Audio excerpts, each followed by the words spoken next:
Hey, I'm Shane Grammer, and this is the Artistic Odyssey podcast, Conversations with Creatives. And, for years, I've been listening to podcasts. I love learning about designers and artists. All the way back to when I'm listening to podcasts. Well, you wouldn't call them podcasts, but tapes, of different artists and speakers to CDs and then finally podcasts, which I love. I love to devour. Homeboy, my friend Mammxth from Sacramento, California, and we've been friends for a long time. And I used to live in Sacramento. I'm in LA now, but we've got Mammxth on, who's actually at a project. Say what's up, Mammxth. Yo, what's up, man? How you doing? Good, good. It's good to see you, man. Good to see your face, like always. Love you, bro. I love how you're a family man. You love your wife and kids, and you're a wonderful artist, an amazing artist, and I know that you absolutely love art. So, why don't you tell us a little bit about you? Well, I'm Mammxth, 37-year-old artist, husband, and father of three, about to be four here in April. So excited about that. Um, Congratulations. thank you. And yeah, it's uh, pretty much it's faith, family, and then art. Yeah. So, what pursuit? What was the motivation that pursued you to pursue artwork? For a living. Honestly, I fell into it by accident. I didn't actually intend on doing artwork for a living because I didn't think that people would buy my work. So I didn't think I was good enough to actually sell artwork. I started a clothing brand, which was called Obscene Mammxth, which is where the name Mammxth comes from. So I was like, man, I can make some really cool T-shirts and I can sell those, and that's what I was doing. Long story short, the clothing brand flopped, and I had already quit my job at that point and promised myself that I wouldn't go back until I figured it out. And so on this journey of trying to figure out how to revive this brand that I started, I drew a picture of me and a friend of mine that I posted on Instagram, and the rest is history. People were requesting commissions and and everything else, and it just just everything just kind of fell in place from there. Uh, I didn't know you did a clothing brand. How long, when you launched that, how long did it take until you had to shut that down? It never really it launched enough for someone that had a full-time job, so it seemed like it was going really well. I had no idea what I was doing. I was just kind of winging it. And So I think I officially stopped the brand, I want to say around 2000, maybe 2000. What year was? I'm trying to think what year my son was born. Hmm. It was like 2010, maybe somewhere around there is when it kind of just finally just started to die down. So and then yeah, and I couldn't afford to keep it going. I didn't know anything about costs. I didn't know like none of that stuff. I just jumped out there, got some shirts printed, trying to sell them. But then once I wanted to do it full time, it was rough because obviously I needed money, So being the fact that was my only hustle, early on, I didn't know better as far as like putting the money back. So I was just hoping to sell enough T-shirts to be able to pay bills and re up on like blank T-shirts and stuff, and it didn't work out. So Well, the artist world is hard. A lot of artists are driven by inspiration. They don't really. A lot of them don't have the business side, the business sense. I think for a lot of artists that spend their whole life pursuing it, they get that beat into their soul. mhm. It's just like hard knocks. So talking about that, then talking about where you were expecting or hoping that the t-shirts would kick off and provide finances, because you have a family. So when you had to shut that down, that must have been a hard time. Can you elaborate on that? How did you pivot to start making money to take care of your life and family? Well, when it pretty much tanked, we fell into a hole. My dad was our landlord at the time. and he was also the one that really did not want me to quit my job. And of course I did anyway. I truly felt that's what, like, I was being called. I'm like, there's something else, and I wasn't able to pursue it with the job that I had. I was selling cars, and that's, I mean, long hours. You really don't have time to do anything else, especially if you have a family. And so when I quit, we fell flat on our face. Like, I didn't, the little bit of money I put in savings ended up being gone. Car broke down and everything. Had to, put the money in to fix that. So we ended up having, like, we had nothing. And my wife, she was trying to uh, keep us afloat, but we couldn't pay rent. So I had to have that conversation with him. So I basically had to work an entire month, from my dad, helping him detail cars in order for me to be able to, that we traded labor for rent, but he only let me do that 1 month. So it was like every month we're trying to figure it out. So it was a very, very rough time. A Honda Accord with no tinted windows and leather seats, and the AC goes out in the summer when it's 100 and something. It's like, it's like the kids are suffering, and it's in the back of my mind knowing that I could change it at any moment. All I got to do is go back to my old job. And I couldn't. I literally made a promise to myself. It's like, no matter how bad it gets, don't go. You can't go back. You gotta see this thing through. Otherwise, we all just suffer for nothing.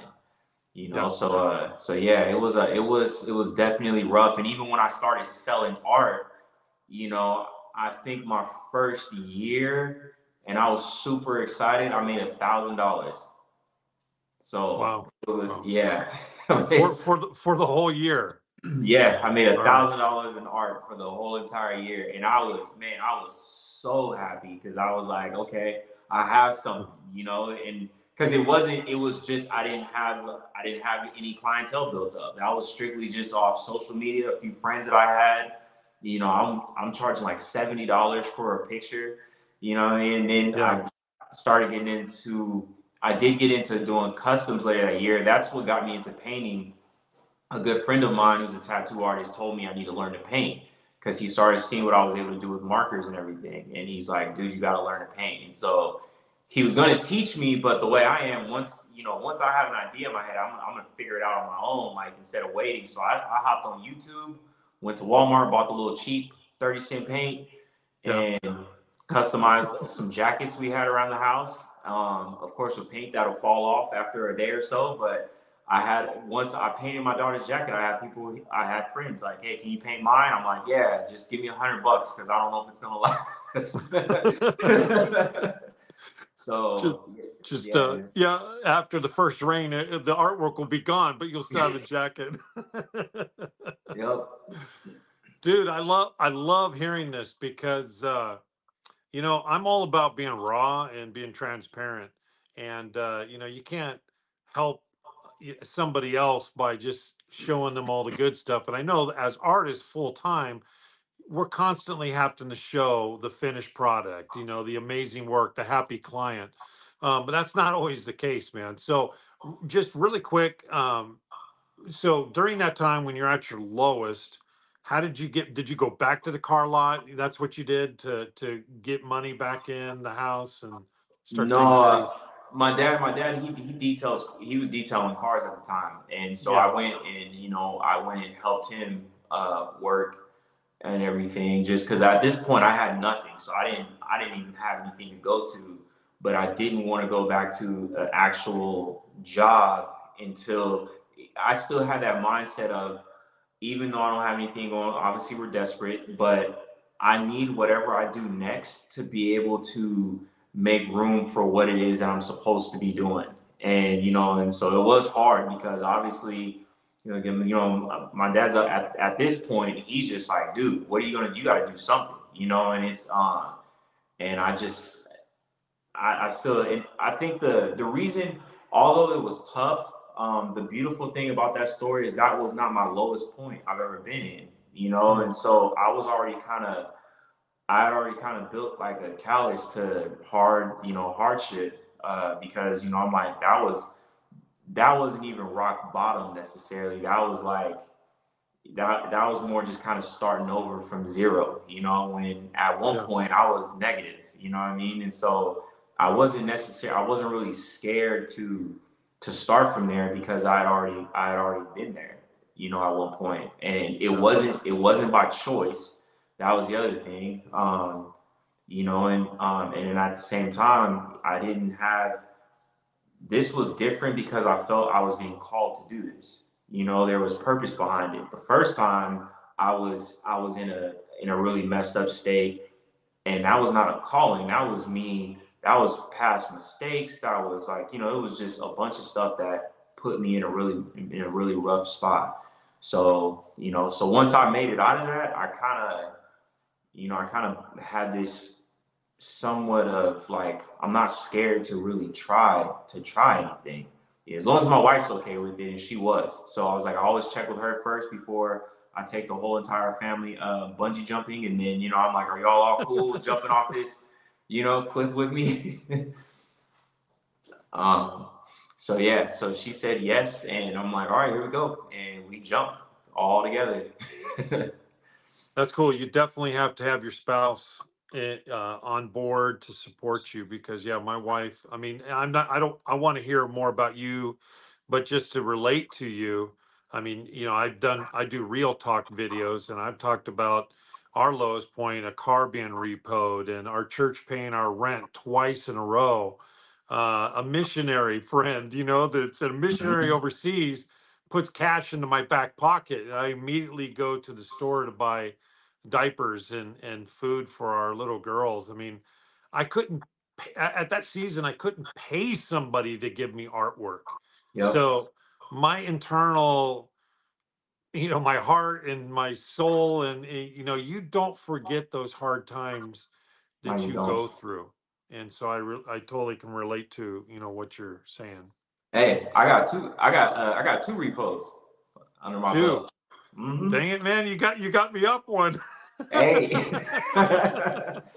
Yeah, man, Uh, they happen like back to back too. Oh, it was man, yeah, two of them. Like that, yeah, sleeping on a mattress. You know, it's funny. This is the first time I've ever actually shared about that publicly too. I've never talked about it. But yeah, that man, finally started sharing the story about my me and my wife when we were sleeping on staying at her parents' house and sleeping on the floor like on a mattress, and it was just dudes like me and her and our son. You know, he was a baby, and then my daughter when she was with us. yeah. We had her sleeping on the ground in a sleeping bag. You know, it's like it just and that wasn't so when that was actually happening, so that was before the car sales.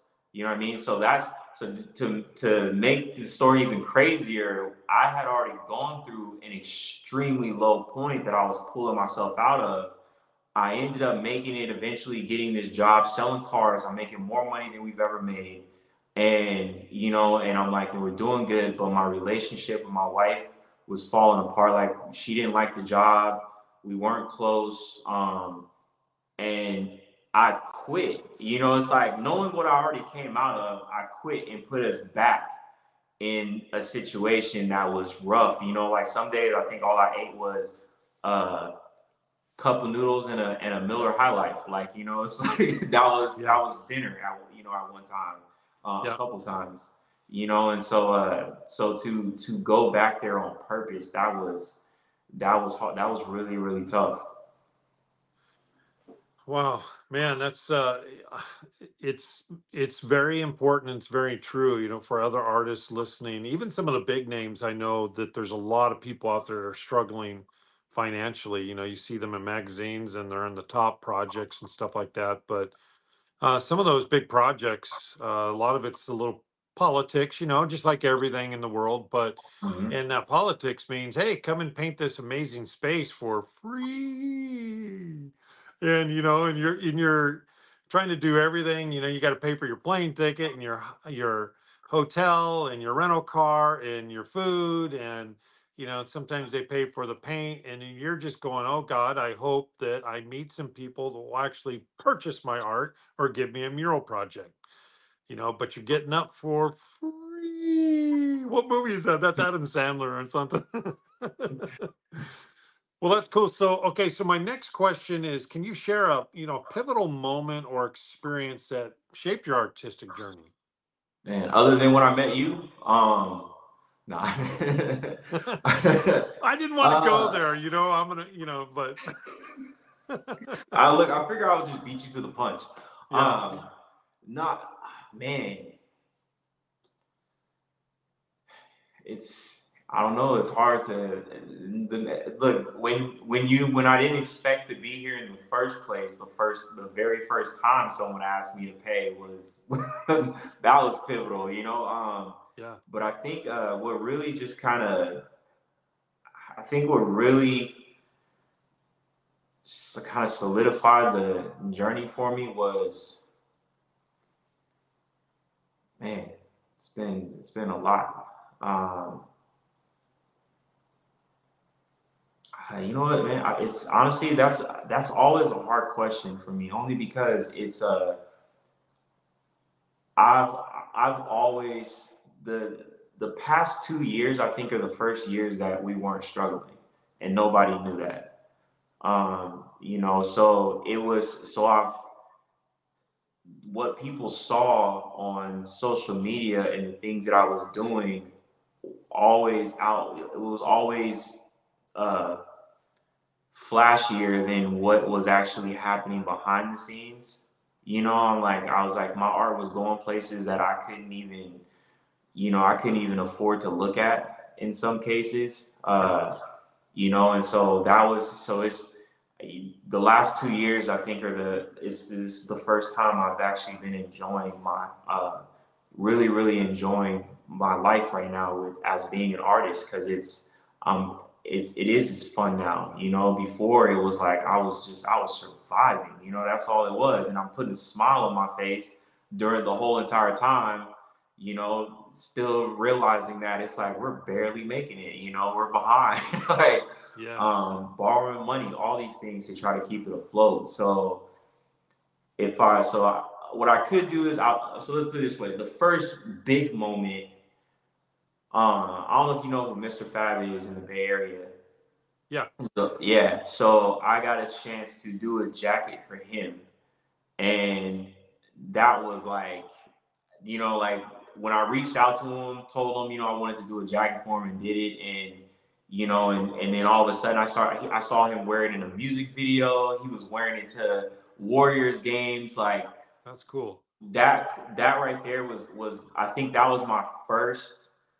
I think that was my first like really big moment to celebrate, because like celebrities, like they don't, people are giving them stuff all the time. You know what I mean? And it's like, and a lot of times, like you only see what a person gave a celebrity on that person's page.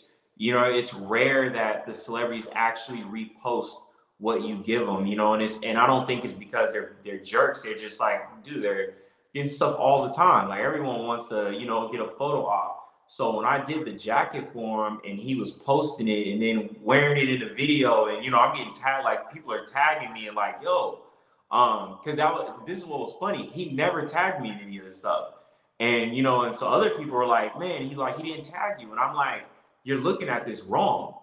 He didn't. If he didn't tag me in the post, that means that he genuinely wanted to wear it that day and didn't actually think about who he was. Like he loves the jacket to where I don't tag Nike every time I put Nikes on. You know what I mean? It's Yeah. like, and so for me, I'm like, dude, he's wearing it. Like that's all I cared about. I didn't care that I wasn't getting tagged in the post. So so I think that was the first time I had a chance to really like my art, got a chance to like, that was the first big moment for my career, like my journey. So yeah. That's cool, man. Yeah, it's showing respect, that this guy really, really, loves your work and what you created for him. So that's cool. So let's kind of jump on that. How you've got a unique style. So how would you describe your style? Uh I'm a I'm like the Dr. Dre of art. a lot of sampling over the years, a lot of sampling, and sampling the greats, sampling the generation or a lot of the people that came before me. So graffiti was the first big influence. A lot of my boys were graffiti writers coming up, and they were the ones that to encourage me to keep doing characters, because they're like, dude, your characters are dope. Now I don't know if they were telling me that because my letters suck, but they like, they loved my characters that I was doing. And even before that, where the characters came from, the lowrider magazines, I always loved the art in there. Majority, so growing up, even my best friends to this day and the people I'm closest with, I've noticed that they're all Mexican. So, and, now that wasn't on purpose. It was just that that's who I clicked with. And so a lot of that influence, was I liked what they liked. You know what I Yeah. mean? And so, I'm like, so I really loved which is weird. I love East Coast hip hop more, but Dude, I'm with you. Yeah. I like the West Coast style more. You know what I mean? With like the scene. So it was like I wanted to listen to Wu-Tang Clan and dress like Snoop.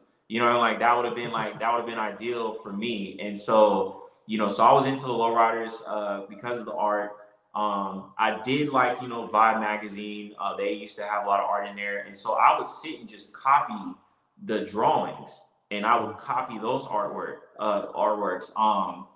Kind of off track, but was the guy that we painted with, Sam. He's a super well-known artist.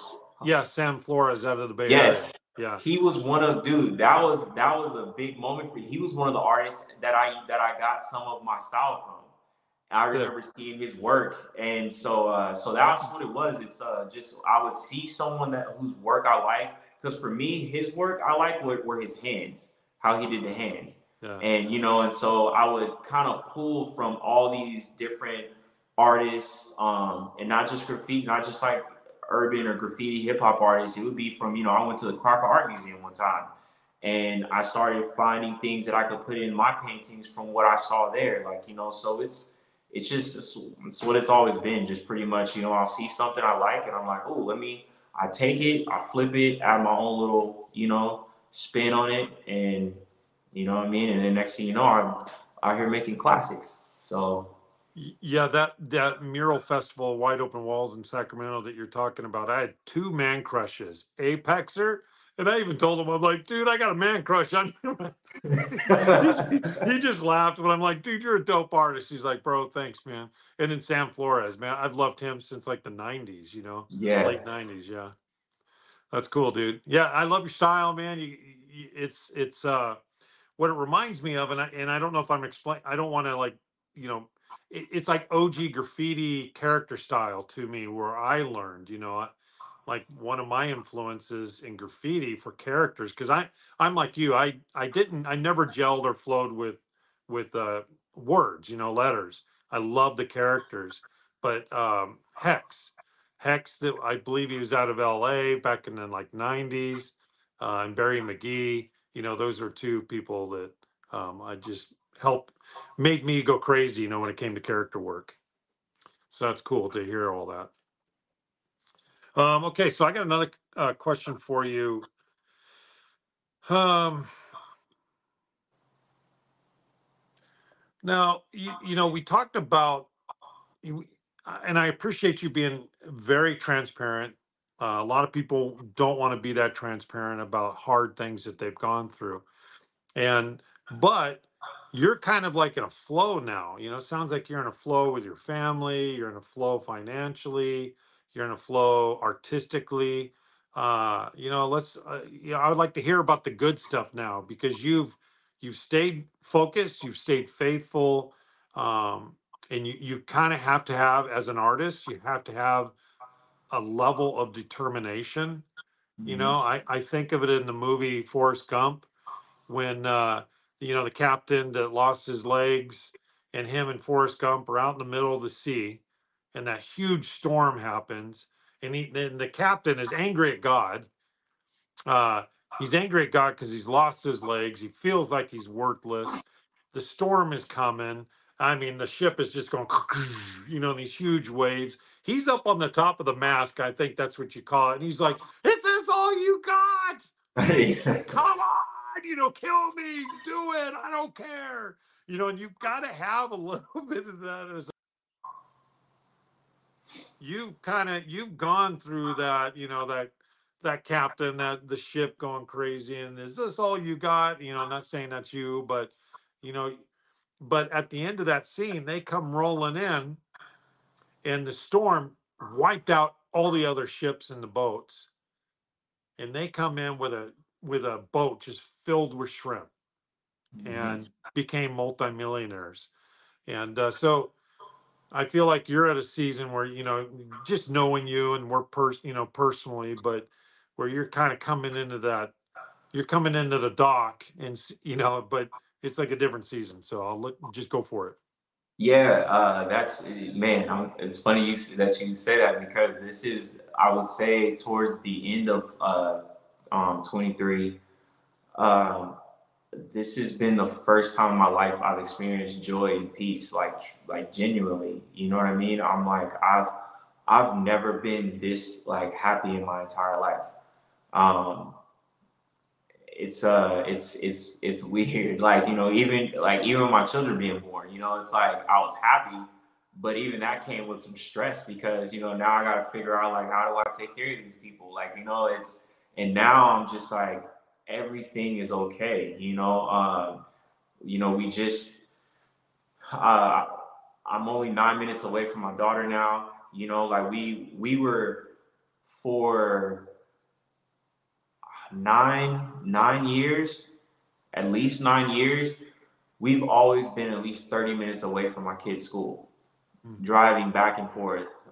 We started off with one car, my wife working. My wife was working, I think, like, she was working like 20 minutes from home. And then I had to drop my daughter off at school, which was 30 minutes from her job. And we only had one car. So, it's like we were, and then even after that kind of changed a little bit, she started working from home. Well, now I got all these kids still 30 minutes away from school. And, then if my daughter had extracurricular activities, like, so it was like, I just, like, I was always praying, like, please, like, I want us to be in, so my goal for is, like, always been to move to Folsom, just so I can, Folsom, California, for those that might watch this and don't know anything about this area, but that's the city we now live in. And it's like, and I've been waiting 12 years to get here, and it's like, that's so to finally, when we made the move, and I was over this past what was it? This past summer, actually. We just moved out here this past summer. And even to this day, I drive to my house and I just start smiling, because it's like, we're here. Like, like, man, like we made it, and I still don't, like, it's weird, because I know that it wasn't, it's not because of how hard I work, dude. I try to tell people, like, it's supposed, a lot of people will see what's going on in my life. They see the opportunities or the things that I'm doing, and I keep trying to tell them I probably work less than majority of the artists out there. And it's not because I'm lazy, it's because, dude, everything that I have on my plate and that I have to do, I can't work like everybody else.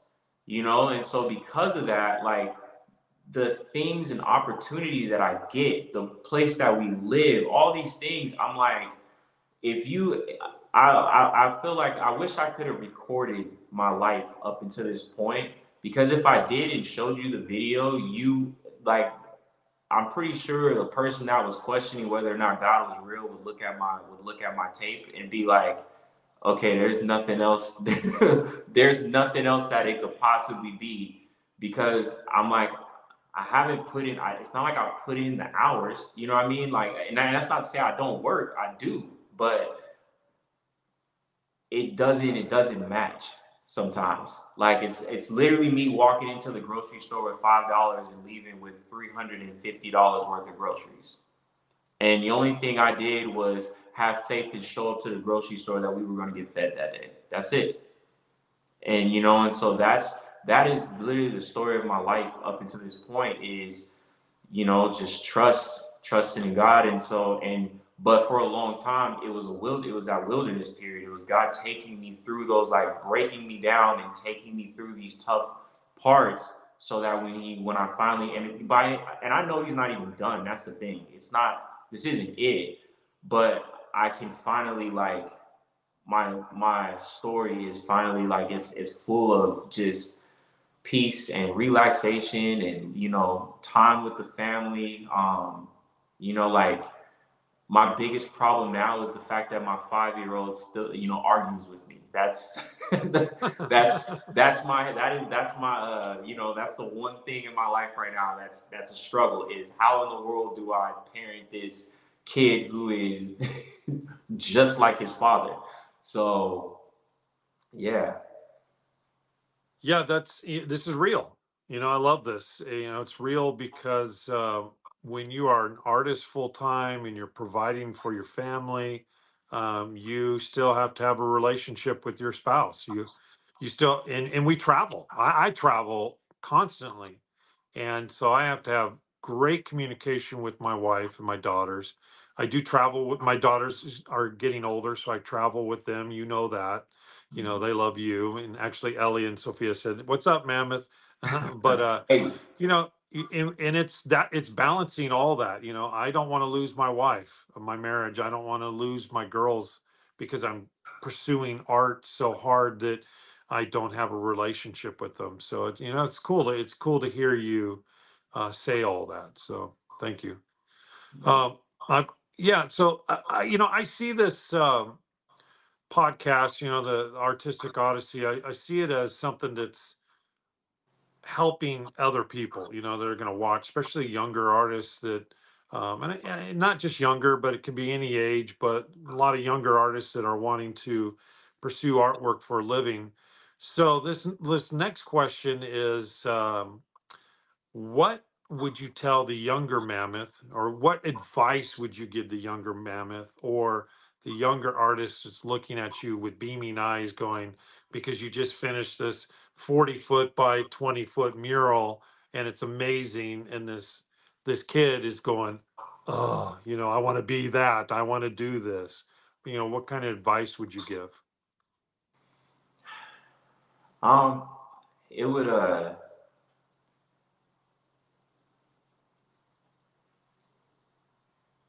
think it would, more than anything, because it used to be the generic man, just just follow your dreams, you know what I mean? But it's not that easy, and I'm learning that now. And so I was like, I really want to make sure that if I do give advice, I don't want people to be misled by, you know,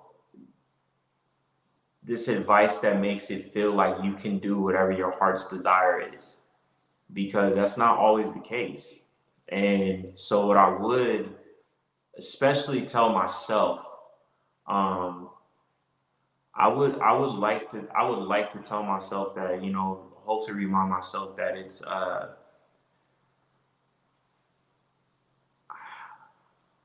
I'm more than what I was made to feel that I was. And it sucks to say, it's hard to say that, because like my biggest obstacle was my dad, and my dad's my best friend now. Like, our relationship is close, but he didn't understand me that much when I was growing up. I got in trouble a lot, because of grades, everything else. But at the same time, I was really struggling, and I don't think that anybody knew that. It was more of like, I'm lazy, you know what I mean, or I just didn't want to do the work. But I didn't want to do the work because I didn't understand the work. So it was like, so you tend to behave how you are treated, if that makes any sense.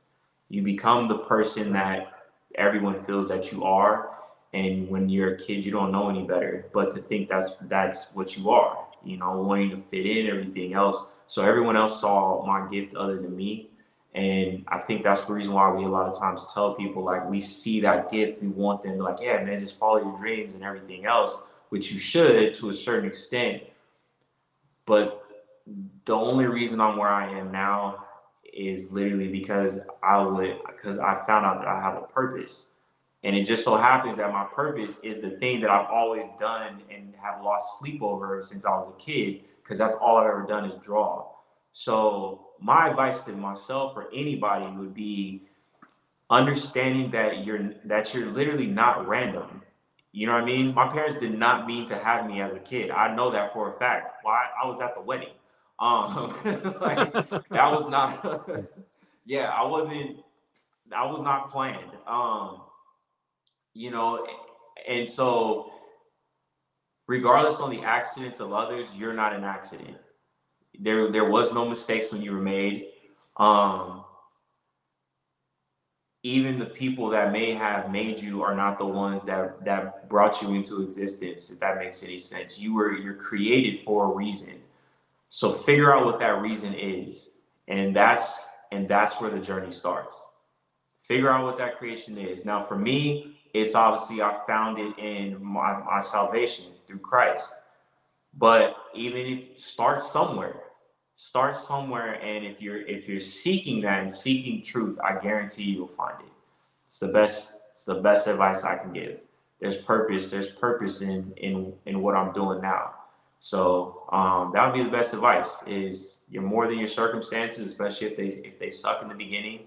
And you're not an accident, and you were definitely put here for a reason that serves others, not just yourself. Yeah, so that's awesome again. So a lot of people don't talk about the emotional side of being an artist, and um, it's not easy when you have the downs, the very lows, and the financial struggles, or relationship issues, or you're traveling and alone. You're working on a wall for 7 days, and it's hot and 100 degrees, and then you go eat and um, blow up the bathroom, and you're in a hotel room by yourself. It's like, and you get up early and you do it again, and it can be hard on your body and things like that, and then struggles with paying the bills, and so to interject on that and just throw in a couple things, I tell people, especially the younger artists, and this is just an but if you want to be an artist, then get a job for 20 hours a week, like a Starbucks. You get paid good, you get full benefits, and then start hustling your career. Start getting up for free, start doing murals for free for your community and stuff like that. Find a nonprofit. I really believe in fighting human trafficking, child sex trafficking. So I partner with local organizations that fight trafficking, and they'll have live events, and I'll paint live, or I'll do a mural, I'll do artwork, and they'll sell at events. There's so many things, to say, but most people, when I'm giving these quick little shout outs, these for advice, but Mammoth is going like soul deep, that you've got to work on yourself. Some people call it a future face, learning to know what your future face is. And what that means is, who do you see yourself in the future? What is successful to you? Is it being an artist that's traveling the world, and there's no financial issues? Well, you got to go deep. I mean, personally, I spent 5 years in professional counseling, just talking, dealing with my childhood, and getting breakthrough and stuff. I had my biological dad died from a heroin overdose. Never met him. I can go deep dive on that, but so thank you for going deep dive, for people that are listening to this podcast, to think about that and work on their emotional well-being, and who they are, finding out who they are. Yep. Um, so anything else that you'd like to talk about yourself, about your art? You've been doing a lot of murals lately. And Yeah. do you have a job? Are you working part-time, full-time? plus doing art? Do you mind talking about that? Yeah, I'm a instructional aide, special needs at my kid's school. And even I wasn't even looking for a job. So my goal is to also start a nonprofit, and I want to work with students.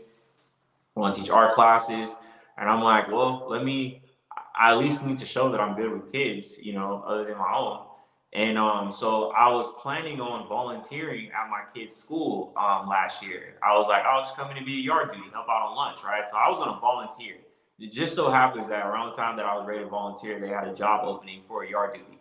Cool. And so I ended up doing that. And it was because it was perfect. When my kids, at that time, while my kids were in school, I couldn't do anything, because because our youngest was in kindergarten and preschool. Our youngest was in preschool. And so the hours, he was only in there for a few hours a day. So it was like, there was by the time the kids were in school, I had nothing to do. So I would usually hang out at the coffee shop or something like that. And so I was like, well, instead of me coming here and spending money all the time, why don't I actually go do something and hang out with the students, and then that way learn how to build relationships.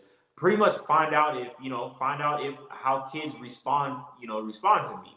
And I got voted employee of the year, and I wasn't even there for the whole year. Like I was like, so I got employee of the year. The kids loved me up there.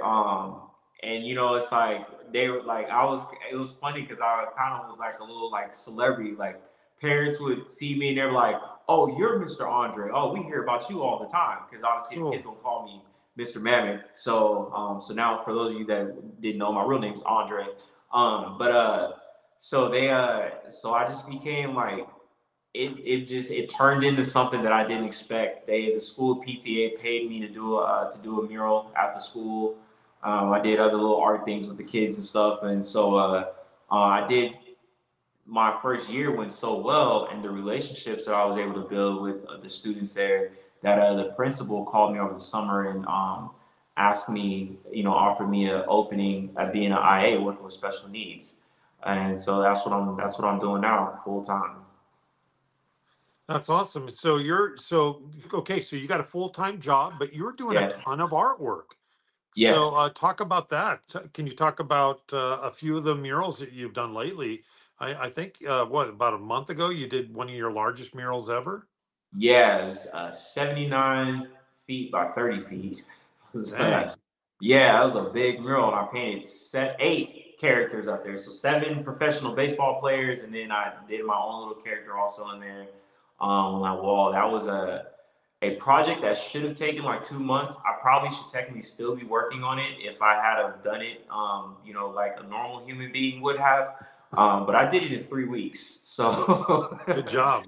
yeah, that So, wasn't, like I look back and I'm like, dude, what were you thinking? You definitely should have taken more time than 3 weeks, because I was there every day for at least 10 to, like, at least a minimum of 10 hours a day. I even worked on Thanksgiving. I went there Thanksgiving morning and then, stopped in time to go home and change and get ready for dinner. But I took in so 3 weeks, I took 2 days off of that mural. And so I did everything I could to finish it. It was okay, crazy. So yeah, yeah.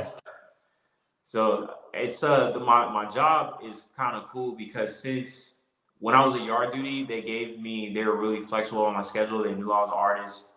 So all I had to do was tell them like, hey, I need this time off. They pretty much gave me that. And then when I got this position, part of the thing was, I'm like, are you guys, is this something I'm still gonna be able to do? Because I'm gonna still have projects coming up and I'm getting busier, and I'm like, and I don't care about paid time off, like I love doing what I do, and that's why I said I would have done it for free. But what I make in a month as an instructional aide, that's a canvas painting basically. So it's kind of like, Yeah. I strictly do it for the love of working with kids. It's definitely not. It's not always for the money, but so yeah. So they're just like, yeah, just take whatever time off you need. So they give me that freedom to just, if I'm gonna be gone for a week, they fill it for me. So But the job gives you some financial security. Yeah. And also, do you get benefits for your family through that job? No, not my wife's, because my wife, she's so I'll be honest, that's the real reason why we're surviving. So just so you guys know, I do have a cheat code. My wife is amazing. So if you know, I definitely recommend not rushing, but if you can get one eventually, because if you can have a solid woman in your corner, you know, or a solid husband, you know what I'm saying? If like, you know, because I know there's a lot of female artists out there and stuff too. So regardless, Amazing. Yeah. you got someone in the house that supports you. That is, man, that is huge, you know. And so now I'm speaking to those that, you know, artists that are afraid to jump out because they got, oh, like, I got kids, I got, you know, it's like, so that's what I started with. I had two kids already, you know, and you know, and a wife, and so yeah, she held it together. So last year was the first year that I think I matched her in income. That's cool. You know, yeah. So it was, and this year, I actually think this year I might actually end up passing her. You know, so you know, That's so right. Good job. I'll joke with her. I'll joke with her every once in a while, you know, and be like, you know, like anytime she asks me about money or something like that, or says something about a purchase, I'm like, girl, I don't know who you talking to. That's my money. You know what I mean? For first time I've ever been able to say that. Oh, you will like this. What was it? I think. Oh, just the other day, because you know Valentine's Day is coming up, and I told her, I was like, man, I was like, will you be my Valentine? And she's like, and you know, she was like laughing or whatever. I think it was Valentine's Day, and I told her, I was like, man, it's gonna feel good. It's gonna be the first year I can get you something and not use your money to do it. So, you know, it's like, so yeah, man, things are looking good finally. Yeah, and people that are listening to this podcast and you're not watching it on YouTube, you know, Mammxth is a good looking dude. I just got to say that. You know, I mean, it's not as good looking as I am, but We can't all be that blessed, man. oh man, dude, we're already at like 48 minutes, man. It's been having fun, and you know, serious. I love you very much. You're a good man, and I just love spending time with you. You know, when we do Wide Open Walls in Sacramento, and I know we'll be doing some more murals together this year. Oh, and I bring you on my nonprofit Hope Through Art project. So you've worked Yep. on two Hope Through Art projects with me, and we got one coming up here in a couple months. Love painting with you. The guy's very professional and gets things done, and when he's on a job with me, I'm like, yeah, just go paint it, bro. And you know, but because I trust him. I trust. I know he can get it done, and just love working with you. But where can people find you? You know, talk about give your handles and all that stuff, and I'm going to put all that in the description. Definitely. Right now, Instagram is the best place, only place really, other than Facebook. I never check Facebook. It's actually linked to my Instagram. But it's paint in full. So like paid in full, but paint in full is on Instagram is where you can find me. Paint and Fool. Okay. Yeah. And then do you have a website, anything else, or is it just all IG? Working on it, working on it. I'm actually going to be launching my website again this year. It's paintinfull.com is what it's going to be. It's what it normally is. I just don't have it. It's not up and running at the moment. So, but yeah, if you follow me on Instagram, all that stuff is going to get posted eventually once it's launched. Great. And you are accepting projects. Yes, of course. Cool. And do you travel, or because I know a lot of your projects are in the Sacramento area right now? Yeah, and if someone's paying me to travel, I'm definitely traveling. Yes. Yeah, So far, it's only that's the only request I've been getting in Sacramento. So, that's good, man, because that's right in your backyard, and yeah. you can still be home with family and get it done. So that's cool. And right before we end the podcast, can you share a little bit about the mural that's right behind you? Yeah, so this man, shout out my buddy JB. This is his dog Pork Chop, who passed away. You know, he was an older guy.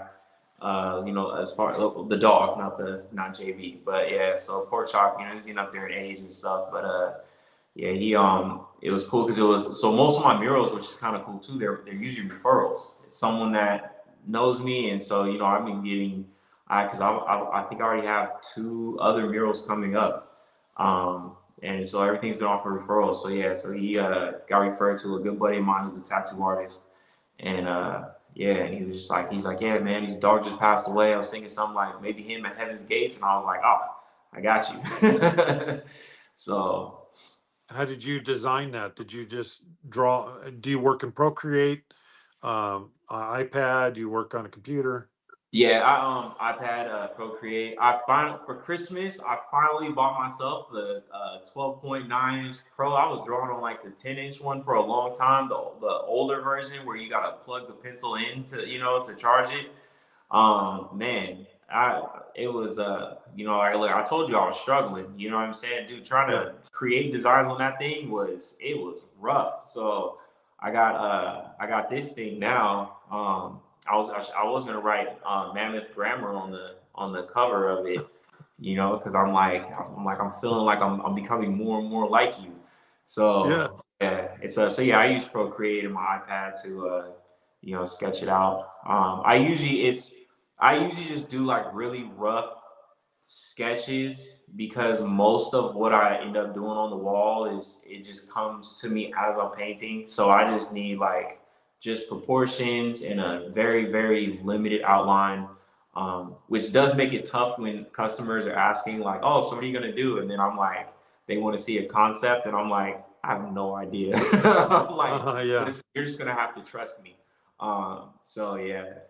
Yeah. I work with a lot of corporate clients, so I have to have a design like to the T, with Hmm. colors and everything, because what happens is, you're dealing with a project, and I do not want to be on the project almost done, and they come walking in and go, "Oh man, this is beautiful, but can you change the magenta to blue?" And that's going to Yeah. take a day or two or whatever. And I'm like, yeah, I can do that because you signed a contract and you said, hey, this concept is good. We approve it. So to change those colors, that will be an extra, whatever. It's going to cost this much. And then being able to say that eliminates oh, well, no, we like the color. The color is great. Or they say, yeah, change it and we'll pay for it. But back in the old school days when I just kind of winged it and went for it, I dealt with that all the time. Yeah, I don't like that. And so I've learned working with corporate that no, you've got to give them exactly what you've designed and get them to approve it. Yeah, I think that's coming this year. Contracts are coming this year. It's like, I mean, like I'm invoicing stuff, but it's like an actual contract showing them like, hey, listen, these are the guidelines. You know what I mean? And then once I have that in place, I think I wouldn't mind doing, a full like detailed concept. A lot of it comes down to time. That's what it is. Because usually when I get these Yeah. mural requests, I'm like, right now, I've actually been doing really well with the murals, like as far as like income wise, and that on top of everything else, I'm like, look, I'm knocking these concepts out quick, and I will say this I think because of my style also, most of the time, whatever I put on the wall is something that was way beyond what they could think of. And I try to stay away from jobs that have to be color specific. Like, oh, can you match my logo? I mean, but even that, I have tricks. What I normally do is instead of me trying to color match, anytime I'm dealing with logos or anything, I always do a gradient, and I add a bunch of like different, like I'll add different tones in there because I'm like, I know that one of these blues are gonna match, and Yeah. so I always tell people it's like so right now because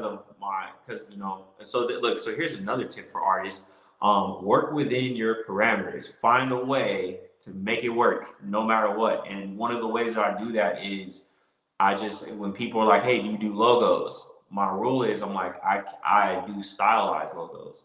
So Yeah. I take your logo and I flip it. If you're looking for something exact, I'm not the person for that. So, I just made sure to kind of add those in there.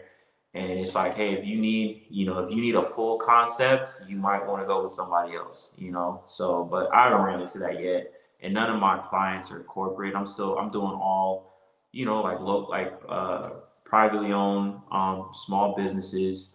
But I actually like those because, dude, they pay pretty well. So it's been kind of nice, and it always brings business. I haven't had to put in, I think most muralists, I don't know how you do this stuff where you like bid on jobs and things like that. So I'm not there yet. I'm planning Yeah. on it. I want to get there soon. I'm trying to hang with the big dogs, but yeah, I'm not right now. I'm still small potatoes.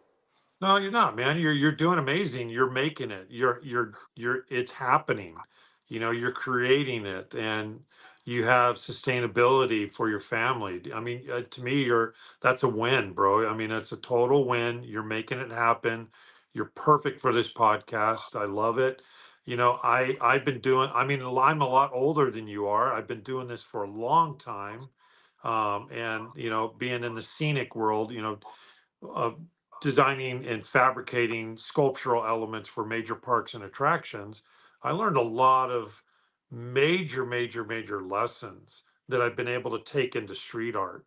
And I, I just had a midlife crisis when I had a few pivots, but I pivoted because I wasn't making money in street art in the early 2000s, and then went to the theme park industry. But with the onflux, the change of street art becoming more mainstream, what, in the last 10 years, Mhm.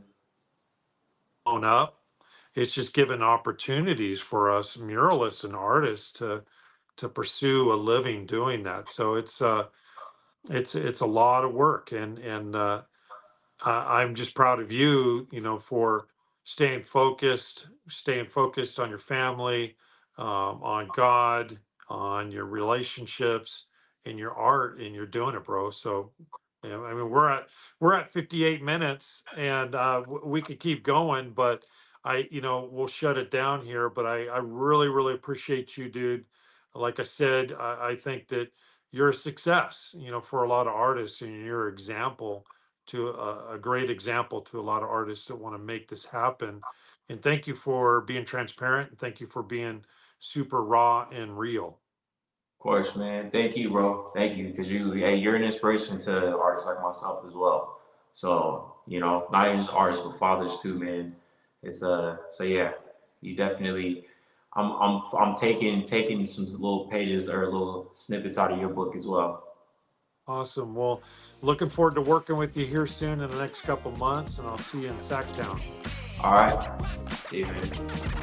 Thank you for hanging out with me today and listening to the Artistic Odyssey podcast, Conversations with Creatives. I love having these conversations, and please, if you enjoyed this episode, leave a comment, like, subscribe, follow, and I'll continue to do amazing content, interviewing people that inspire us and encourage us to keep pursuing our passion.